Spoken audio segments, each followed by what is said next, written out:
Hey, what's up, guys? Guess what? I'm the champion now.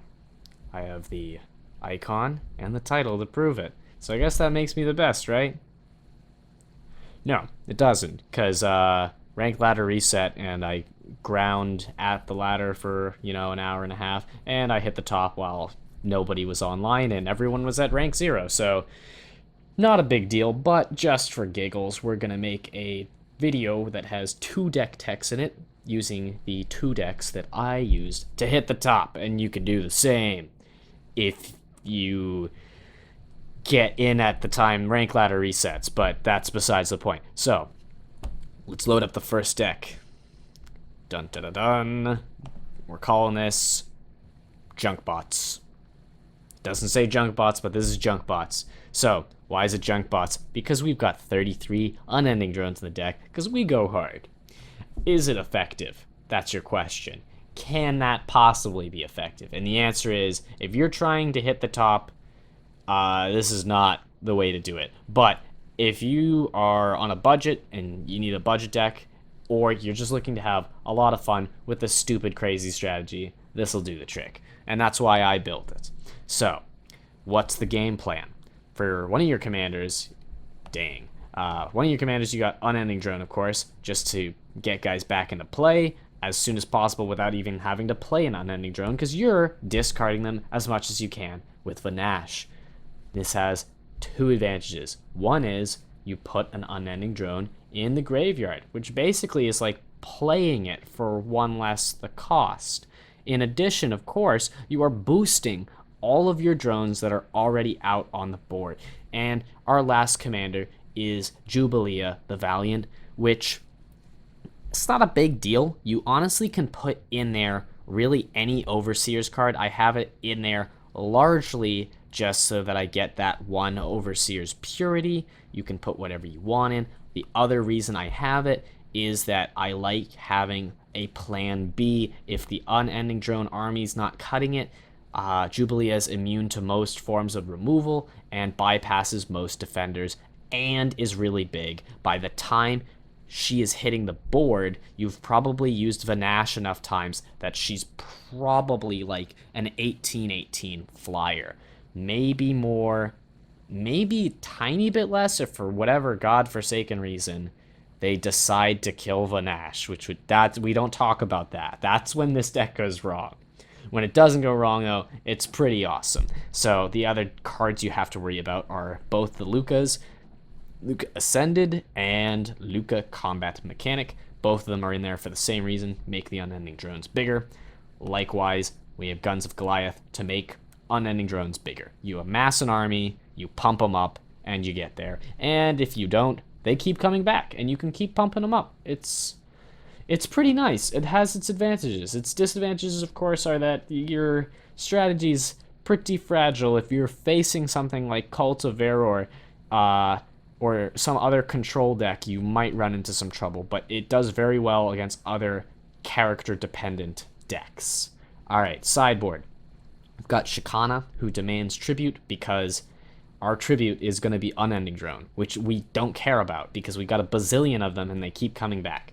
We've got Firebolt in the off scenario that they have some kind of utility character that you're seeing a lot. Maybe it's their commander that you can kill easily with the Firebolt. We have Mind Splinter, which is there just to kind of disrupt their hand. If you're against a trickier control deck, this is a great way to bring them down to size and hopefully catch them when they're relying on some cards that they're holding on to. Next, we have our only real removal, which is Demonize. Great thing about this is it cuts anything down to the size that a pumped Unending Drone can handle it. There are very few times where this will backfire, and it handles characters that ordinarily are very, very difficult to deal with. For example, the avatars for Descendants of the Dragons. I'm just going to quickly bring one up. Just so we can take a look at it. We can't because show entire collection. Hopefully that works. There we go.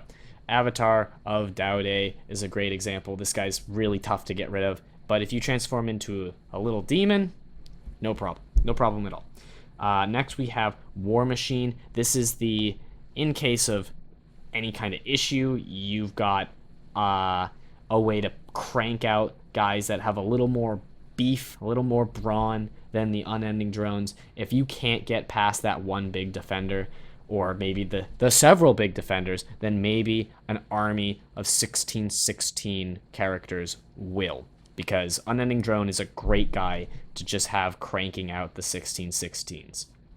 And lastly, we have Consecration, which is there for what it does, which is getting rid of artifacts and location cards. If you're finding that your opponent is reliant on one of them, or one of them is giving you a lot of trouble, this is probably one of the best ways to deal with it. It's also versatile because it handles both artifacts or locations. Otherwise, we'd be using Cleanse the Land, which is one less cost, but I like the versatility over the cost efficiency. So this is a fun deck. We're going to move on to a deck that you might actually have success getting to a higher rank with. We'll load that up. There we go. So this is Genesis and Flame Dawn. Anyone who's played Infinity Wars for more than a week or so probably knows that Alita Immortal Tinkerer is a fantastic commander for Genesis because you can just pump your guys all day. Next up, we've got Support Drone, which is really awkward because it's not a support drone at all. It's a I will frickin' beat you up drone because I'm a 1-cost 5/5 because I can target myself, which makes me the strongest 1-drop in the game currently. Maybe Oppression changes that a little. There are a couple cards. Adaptive Scout is an example. I'm going to quickly look that up so you can know what I'm talking about. But yeah, in the meantime, Support Drone's the frickin' man, which is why we have 3 more in the deck. We also have 3 kinetically overloaded drones because he's another 1-cost guy, and 1-cost guys are great for aggressive decks, and he gets bigger, and he's an artificial character. It's just what you need. Secluded Constructor is there only as a 2-of, so we can handle a late game situation where we need a bigger dude. We can start moving the power and toughness around a little. It's pretty gimmicky. I like it a lot. It's not aggressive, but it fills in that late game that you might lack otherwise. Drone is there because Adaptive Construct is not ranked legal yet. Drone is strictly worse, but we need a 2-drop.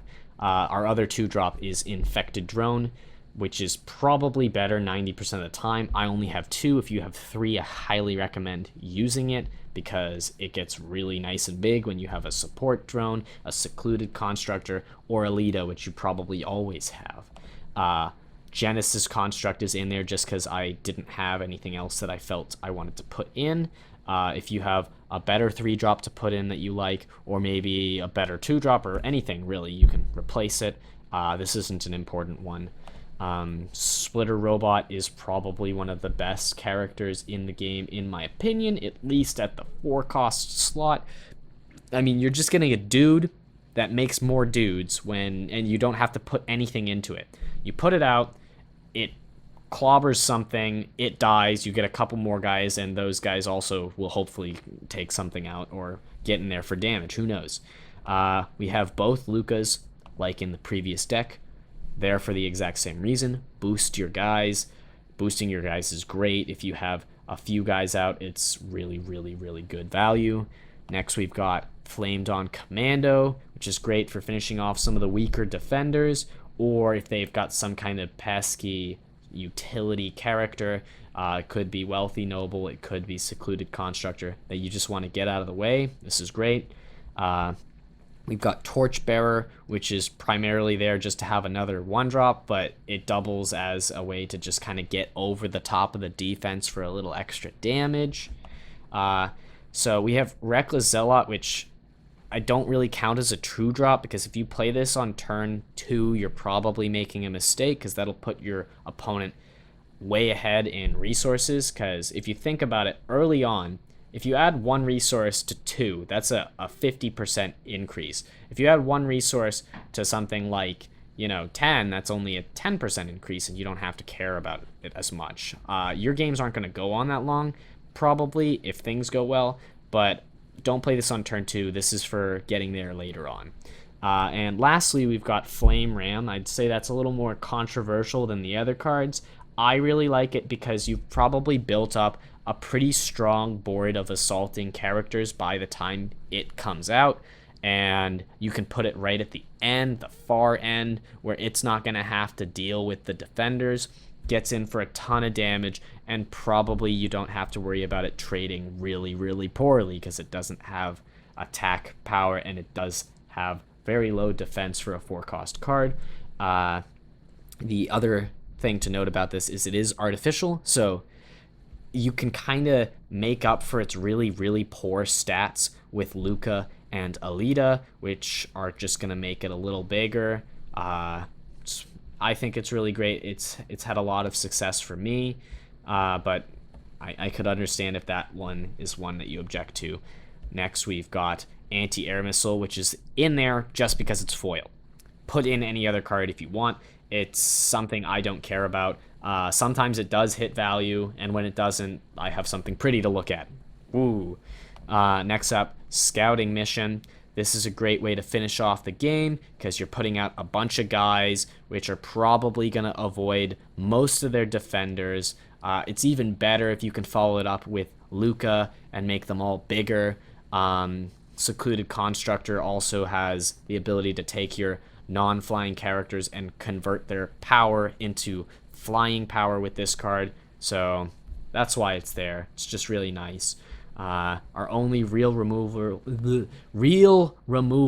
is Laser Cannon, so you can take out one really big defender or a few smaller ones, or Lord forbid you're actually losing the game and they're going on the assault. Maybe you can cheese them out of a few guys and turn it around a little. Lastly, we have Exhaust, which is really, really good in this deck because things, when they're going well, you finish the game around turn 6 or turn 7. And if you take a character out for 2 turns, that's a long time for that kind of short, fast game. It might as well be kill a character if you're doing it later, because if you're killing them before that other character gets back on the battlefield, you're in serious business. Okay, sideboard. Zombie Gone, 4,000. It's the best way to handle sleepers. I'm not too worried about them, but on the off chance that I'm finding that I'm up against sleepers, this is easily the best way to handle them. Flashbang against highly defensive decks can very, very easily be a triple stumble for the cost of 4, which is really nice. Vicious Ransackers there to cause a lot of issues for the kinds of decks that hold a lot of guys back in the support zone for utility. At a bare minimum, that kind of deck is going to have to address that threat, and you might be able to get there with cards that are actually doing more damage while they're trying to protect their support utility cards. In slower matches that tend to resolve in like a stalemate, this is the best card to just get over the top for that extra damage that you couldn't get in. Let's say turns 1 through 5, you get in for a lot of damage, then they build up their defense and you can't get there. This is the way to solve that. It's also artificial, but we really don't want this to come out in the assault zone for obvious reasons. But if it comes down to it, go for it. And we got a couple more. We've got Grave Rob, which is there just for whatever. If there's some kind of shenanigans going on, this is a answer to Graveyard Shenanigans. 2 more anti-air missiles because it's pretty solid removal. If you're facing a deck that has a lot of flyers, it's very mana efficient. Cost efficient, excuse me. Resources, not mana. This isn't Hearthstone. This isn't Magic. This is the future. And lastly, we've got Immolation Drone, which I don't know how I feel about yet. I haven't really tried it. It's in there kind of experiment a little. The concept behind it was, of course, to get over the top for a tiny bit of damage while taking out, or I guess weakening a lot of the defenders. If they're running a whole slew of little guys, this is probably a great way to get by them. Alright, so that's all we have to talk about. If you guys enjoyed this kind of deck tech video where I talk about the deck and why I have the cards in it, remember to like or at least comment and say that you want more content. And also, I hope that this helped you get some insight into what kind of decks you can be playing in ranked before Oppression rotates in, because when it does, I'll be making different deck tech videos, of course. And also, I hope this inspired you to go out and build your own weird decks, because the first one was pretty out there. Alright guys, I hope you enjoyed the video, and I also hope to see you in my next video. Peace out.